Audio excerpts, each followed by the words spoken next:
These are my favorite pruning shears. They can really get those thick branches. So not just floral stems, but when you're using thick filler or actual branches in your arrangements, these are a great option. A typical shear will only work for thin stems. And when I do my big installations, I need something a little bit more durable that can really withstand different types of products. It's a high quality steel blade, which makes for a really clean, smooth cut.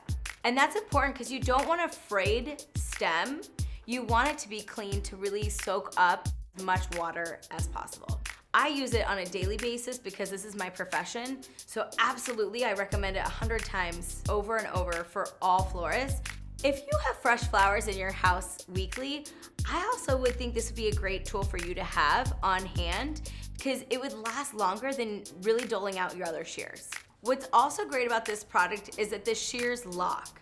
Love this feature because I'm always grabbing shears quickly, and if I would have grabbed this without it being locked, I could really injure myself.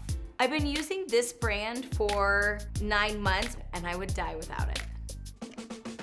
Are you looking for more product advice and wisdom from me? Or me? Or me? Hit that subscribe button or head over to thedesirecompany.com for more classes, how-tos, and reviews.